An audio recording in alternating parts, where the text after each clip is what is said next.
Good morning, everybody. My name is Cristina Sacchi, and I'm the chief of the Autoimmunity Department of Alessandria, Sant'Antonio and Biagio Cesare Arrigo Hospital, where the research we're speaking about was carried out. I want to thank to my team of researchers and clinicians, together with the cooperation of ERC structure. Especially I want to thank Dr. Camazzo, Stobbione and Bonometti. I want to also thank to Autoimmune, because the study was performed in collaboration with Autoimmune Italia, which has supplied diagnostic kits, for example, Lyme blot assays. Moreover, the company helped us with the elaboration of paper results. Before starting, I want to present our study. I introduced to you some slides on the autoimmune disease. What is autoimmune disease? We know that this kind of disease are a group of heterogeneous and different pathologies for presentation severity, with clinical frameworks ranging from a limited affection to an organ to form with systemic interest. Autoimmune diseases are characterized by the defective functioning of the immune system that no longer recognize its cellular and tissue structures, produce antibodies direct against them.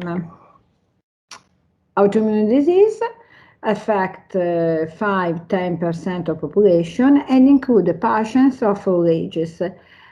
Autoimmune disease are specialistic pathologies and very complex pathology in the classification. We all know that over 100 different types of autoimmune disorders are known. Today I would like to discuss about the link between COVID-19 and autoimmunity. Our study aimed to enlighten the autoimmune profile in COVID-19 positive hospitalized patients. Between March 17 and April 6, 2020, we enrolled 40 adult patients, 28 men and 12 women, age 20–97 years, admitted to our Alessandria hospital in northern Italy. All the patients were positive for SARS-CoV-2. The presence of infection was confirmed by RT-PCR on nasopharyngeal swab samples. Why did this idea come out to us? Because out of literature, we know that viral pathogens are known to be one of the most common exogenous factors able to trigger autoimmunity. Specific types of viruses can cause widespread non-specific lymphocyte (BNT) activation, promoting the production of autoantibodies and cytokines production. For instance, the presence of Epstein-Barr virus and parvovirus B19 correlates with Hashimoto thyroiditis, HTLV1 and human fomivirus with Graves' disease, and herpes simplex with post-infection autoimmune encephalitis. Moreover, we all know that SARS-CoV-2 infection causes a higher production of inflammatory cytokines. In particular, it has been observed that this immune response can either be helpful to fight these viruses or exacerbate the number of inflammatory chemokines, leading to a process known as inflammatory storm or cytokine storm that could worsen the patient's already critical condition. What parameters did we consider? First, blood biochemical indicators such as creatinine, LDH, PCR, complement 3, complement 4, ferritin, interleukin 6, lymphocyte number. As to immunity markers, what did we analyze in our study? We used two different techniques, failure technique, and with this kind of method we analyze CTD screen, ARCA, EGA, EGG, and ANCA, vasculite, MPO, and PR3. Our CT screen contains 4 antigens, as you can see on the left margin. We also analyze antibody anti-Saccharomyces cerevisiae. These antibodies are proteins produced by the immune system, frequently present in all those people affected by intestinal inflammatory disease. Antibody anti-Saccharomyces cerevisiae are serological markers of primary importance for the Crohn's disease diagnostics. And finally, antibody anti-Saccharomyces cerevisiae, IgG, can predict the seriousness of the pathology. For what concern antiphospholipid antibodies, we analyzed, using a chemiluminescent assay, the anticardiolipin, anti-beta-2 glycoprotein, IgA and IgG. These antibodies are associated with particular clinical conditions, such as thrombosis or problems connected to pregnancy. They configure the framework table of the syndrome from antiphospholipids. Finally, anticardiolipin, anti-beta-2 glycoprotein antibodies, IgA and IgG, are linked with an increase in the risk of vascular thrombosis and obstetrical complication. On the contrary, with indirect immunofluorescence technique, we observed and analyzed antinuclear antibodies and anti-neutrophil cytoplasmic antibodies. Now I present to you my results we have got to. As demographics, baseline and clinical characteristic of COVID-19 patients, we observed that the age of the patients considered in this study was between 20 and 97 years of age, with a mean age of 60.8 years. Patients included 28 males and 12 females. 11 patients died because of SARS-CoV-2 infection. 30 patients, more specifically all the patients under 60, presented fever at hospital admission. The most common clinical symptoms were dry cough and dyspnea. None of them presented nausea or vomiting, and only 7.5% had diarrhea. 7 patients had one coexisting disorder, but none had a previous clinical history of autoimmune disease.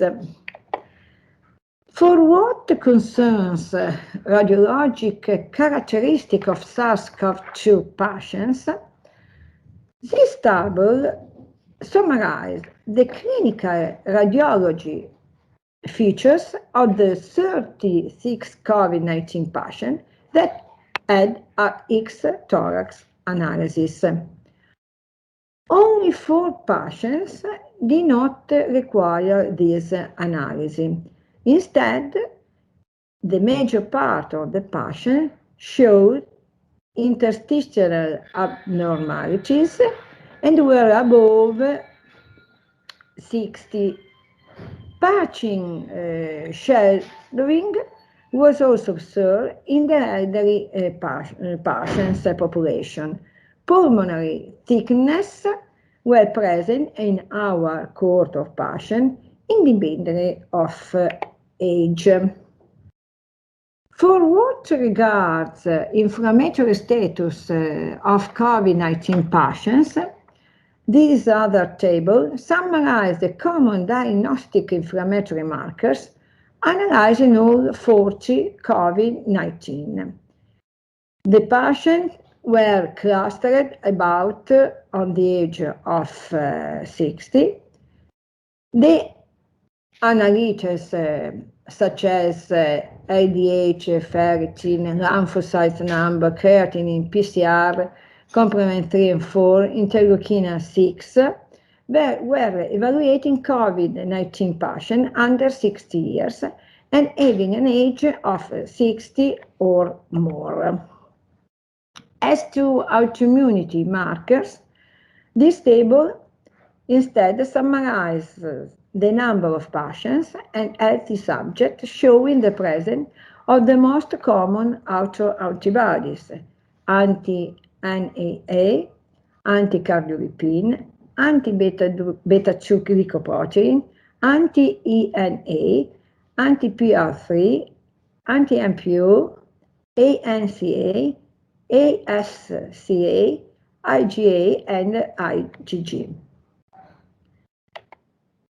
Through our research, we observed a significant presence of ANA in COVID-19 patients respect to the healthy population and the patients with ANA and ANCA positivity used to have a still worse clinical course. And now we can reach the moment of our discussion. COVID-19 patients considered in this study showed increased levels of classical inflammatory markers. Patients having high levels of interleukin 6 had the worst clinical outcome. Our data support the concept that high interleukin 6 levels could be useful diagnostic value to identify subjects with a poor prognosis. Moreover, our results sustain that not only inflammation, but also autoimmunity is likely triggered by the COVID-19 infection. All the COVID-19 patients analyzed in our study did not have a clinical record of previous autoimmunity disease at the time of the hospital admission for SARS-CoV-2 infection. The result obtained in this study firmly sustain that COVID-19 is associated with autoimmunity, in particular ANA, ASCA, and ANCA autoantibodies development. In particular, we observed that one of our 40 COVID-19 patients had a peculiar clinical outcome. At the beginning of the hospitalization, after autoantibody investigation, his results were negative. However, his clinical condition was highly severe. He had high critical pulmonary and renal dysfunction, and after 1 month of hospitalization, there were no improvements. Therefore, it was decided to repeat the autoimmune analysis. During the second evaluation, we detected a strong ANA positivity, and the myositis blot was positive for 2 antigens, M2 beta and Q antigens. Therefore, this result supports the idea that COVID-19 is associated with autoimmunity, and this is our work. I'm going to introduce another special case to you. As a matter of fact, another patient of our 40 COVID-19 patient and is an elderly patient developed an autoimmune disease, systemic lupus erythematosus. This kind of autoimmune disease is one of the possible chronic rheumatological diseases triggered by COVID-19, and it has been the first full-blown case, as we described in our work, of systemic lupus erythematosus with vasculitis described in literature so far. Our conclusion.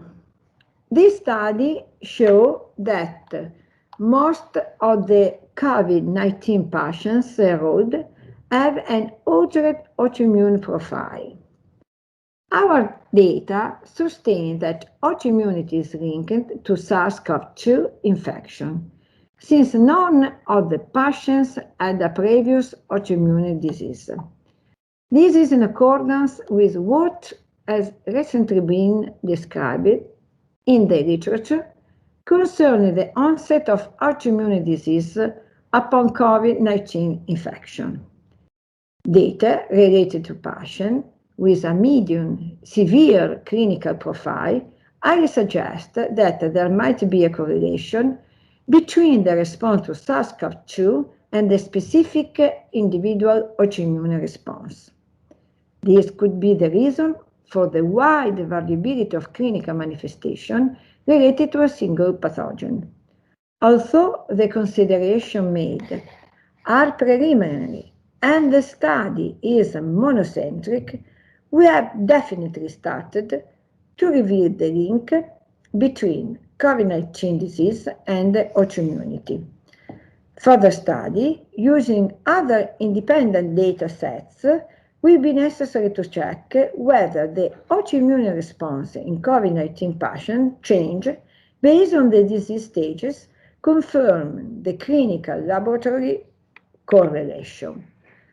Moreover, it will be fundamental to perform follow-up at different time points, at 3 and 6 months post-hospitalization, to be able to prove whether the immunological changes that we observe in our population were only transitory, or if the alteration might persist longer and lead to chronic autoimmune disease. Follow-up will also allow the evaluation of the possible effects derived from the therapy used. For that reason, we already obtained the ethics committee's approval to conduct a prospective observational study to evaluate this patient. This research shows, albeit the limitation of the sample size, that the SARS-CoV-2 correlate to an alterated autoimmune response. And finally, our results could help clinicians to understand why drugs normally used to treat autoimmune disease may also be useful towards SARS-CoV-2, improving public health. And so, thank you.